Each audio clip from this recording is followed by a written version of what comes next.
Oke, selamat datang semuanya. Hari ini kita bakal ngebongkar sesuatu yang sebenarnya kita semua alamin setiap hari. Tapi mungkin kita nggak sepenuhnya sadar, yaitu propaganda di era digital. Coba deh lupain dulu gambar-gambar poster perang atau siaran radio yang kaku dari zaman dulu. Aturan mainnya sekarang udah berubah total. Dan kita semua, suka atau nggak suka, ada di tengah-tengahnya.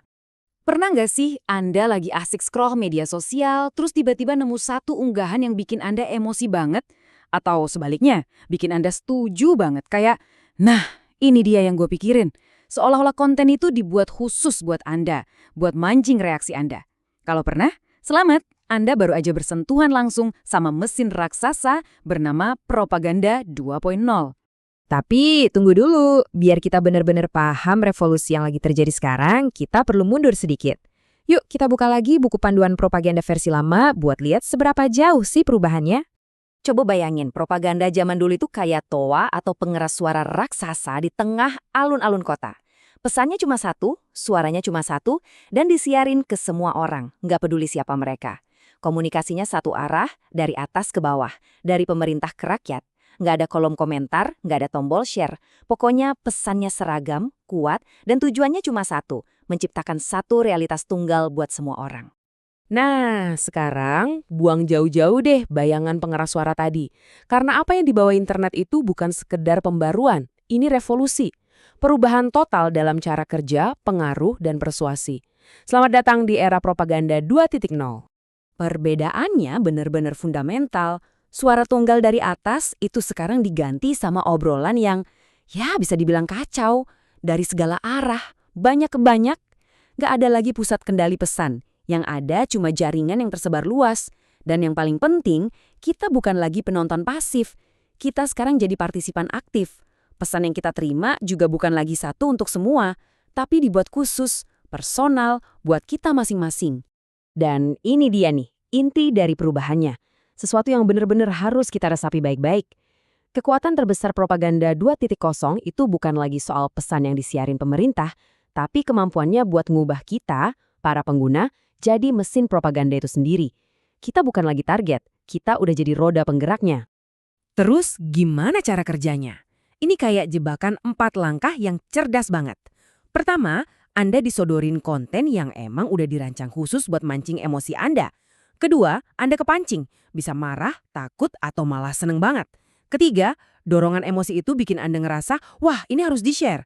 Nah kuncinya di sini nih, pas Anda nge-share, pesan itu udah nggak datang dari sumber antah berantah. Pesan itu datang dari Anda, orang yang dipercaya sama teman dan keluarga Anda. Tanpa sadar, Anda udah jadi simpul amplifikasi. Jadi agen sukarela yang jauh-jauh lebih persuasif daripada media manapun. Kalau revolusi pertama tadi adalah soal mengubah kita jadi penyebar pesan, revolusi kedua ini lebih dalam lagi.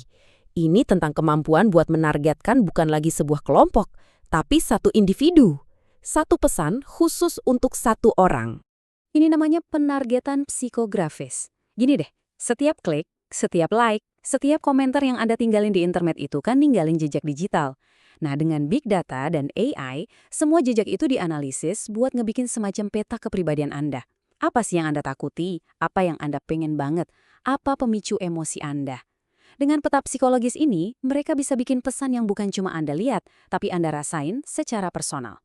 Ini bukan lagi iklan biasa, ini udah rekayasa psikologis. Coba bayangin skenario ini ya. Ada satu isu politik. Anda yang mungkin lagi cemas soal keamanan kerja, ngelihat iklan yang nunjukin gimana isu ini bakal ngancam ekonomi Anda. Di saat yang sama, tetangga Anda yang mungkin lebih peduli sama nilai-nilai keluarga, malah lihat pesan tentang gimana isu yang sama tadi bakal ngerusak moral generasi muda. Isunya sama, tapi pelurunya beda, disesuaikan buat nembak ketakutan dan harapan masing-masing individu. Semua orang mikir mereka ngelihat gambaran yang utuh, padahal nggak sama sekali. Semua taktik canggih ini butuh medan perang yang tepat biar bisa berfungsi maksimal. Dan medan perang itu adalah lingkungan online kita saat ini. Sebuah ekosistem yang disebut para ahli sebagai era pasca kebenaran atau post-truth. Ini dia inti dari era pasca kebenaran. Di sini, yang menang itu bukan lagi yang punya fakta paling akurat, tapi yang bisa cerita paling ngena di hati. Pada akhirnya, apa yang kita rasain soal sebuah informasi, apakah itu nguatin identitas kita, apakah itu bikin kita marah, itu jadi lebih penting daripada benar atau enggaknya informasi itu secara fakta. Dan mesin di balik semua ini adalah algoritma media sosial. Kita harus ingat, tujuan utama algoritma itu bukan buat ngasih kita kebenaran, bukan. Tujuannya itu buat bikin kita terus nge-scroll, ngeklik, dan berinteraksi. Dan apa coba yang paling efektif buat itu? Ya bukan fakta yang kering dan ngebosenin, tapi sensasi, provokasi, dan emosi yang meledak-ledak. Akibatnya ya, konten yang paling memecah belah dan paling ekstrim seringkali malah dapat jangkauan paling luas. Hasil dari algoritma ini adalah terciptanya ruang gema atau echo chamber.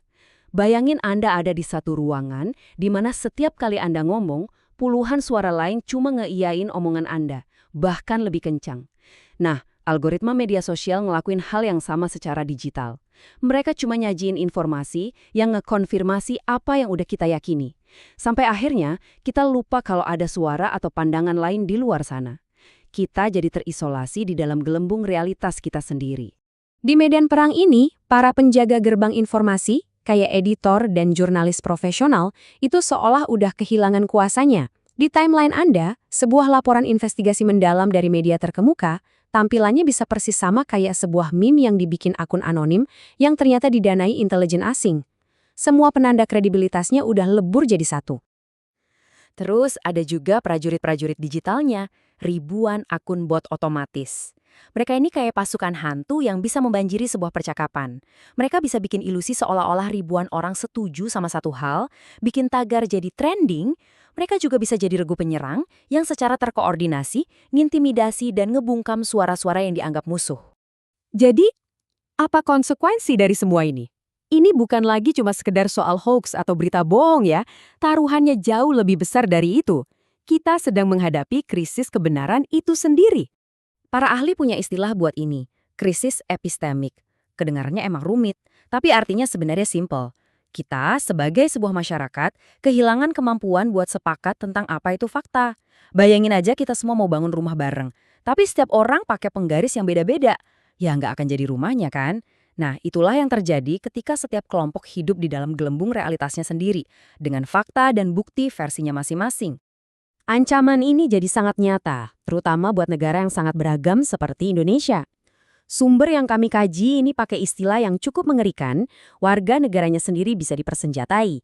Maksudnya, didorong sama informasi yang salah dan emosi yang udah dimanipulasi, orang-orang bisa tanpa sadar bertindak ngelawan kepentingan negaranya sendiri. Dan ironisnya, mereka ngelakuin itu justru karena mereka percaya lagi ngebela sesuatu yang benar. Pada akhirnya, setelah kita bongkar semua mekanisme ini, pertanyaannya balik lagi ke kita masing-masing.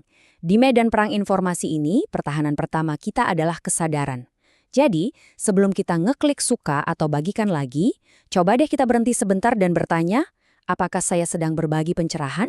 Atau tanpa sadar, saya justru sedang menjadi amunisi? Di era ini, setiap klik adalah sebuah pilihan.